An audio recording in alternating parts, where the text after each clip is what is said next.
Hi, guys, and welcome to another edition of the Daily Iowan TV Matside show alongside Danny Payne. I'm Kevin Glick, and we're here to break down everything Iowa wrestling. As always, this week the Hawkeyes headed to Lehigh. They won 31-6. Danny, what stood out to you as you watched? First, Kevin, there was a ton of offense in this match. The Hawkeyes pretty much shut up all the naysayers that were saying that they weren't being offensive enough. They had a 23-3 advantage in takedowns. In the last five matches after the break, it was a 76-10 advantage in points for the Hawkeyes.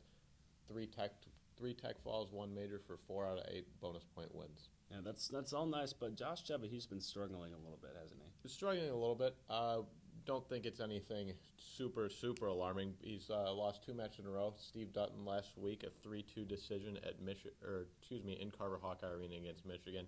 And this week to Lake Gardner, he dropped a 5-3 decision, wrestling very close, about 45 minutes away from his hometown. However, if you look at the Big Ten seedings, the first at 141, the first two are pretty much set. Was Zane Rutherford of Penn State, Logan Stieber of Ohio State will be the top 2 guys. Then after that, it's kind of up in the air for the 3rd, 4th, and 5th spots. You have Chris Dardanes of Minnesota, Dutton of Michigan, and also Jeva of Iowa. So we'll see how it's gonna sort itself out. Yeah, speaking of sorting itself out, heavyweight in Big Ten is just a complete mess. For more on that, we're going to throw it over to Cody Goodwin in the Sports Cubicle.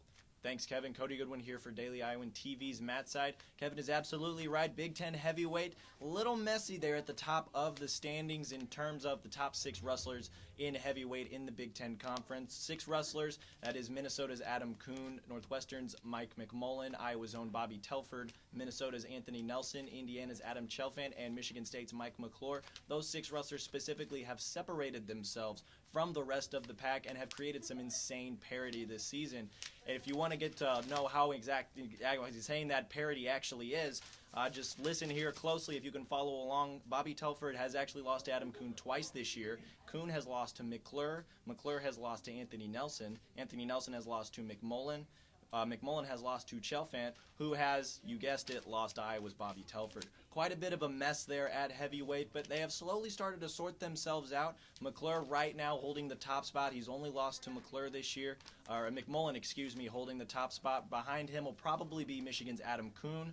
Behind him will probably be Iowa's Bobby Telford, and then fall Chelfant, Nelson, and McClure. Kind of a mess, still sorting itself out. It's not quite yet over. Another weekend of wrestling. Obviously, Iowa's Bobby Telford, a tough match against Medbury of Wisconsin, going to come up on next Sunday for the season finale. Not a slouch. Medbury is up there in Wisconsin, one of those big farm-fed boys. Could very easily play offensive line for the Badgers in football. But again, kind of a mess, slowly sorting itself out. We'll know the exact seedings shortly after the season finale, hopefully within that week, to figure out where Iowa's Bobby Telford, among the others, will fall for the Big Ten championships. That's all I've got here in the Sports Cubicle. Kevin, back to you. Thanks, Cody, as always. One more regular season duel for the Hawkeyes coming up against Wisconsin. They're traveling to Madison on Sunday. What are you looking forward to? Well, we've got 3 bigger matches. We'll either have Corey Clark or Thomas Gilman. My gut says it'll be Clark going forward the rest of the season. One of those 2 will wrestle Ryan Taylor, ranked number 9. Then also at 133, Tony Ramos will have another match with Tyler Graff. Went 3-1 last season, and then a 6-4 sudden victory. 2-1 against him lifetime, so another one at that. 157, Derek St. John, ranked number 2 against Isaac Jordan, ranked number 7. So those should be some good ones to look for. Yeah, wrapping up the regular season that week. And next week, we'll take a look into the postseason. For Cody Goodwin, Danny Payne, I'm Kevin Glick. We'll see you next week.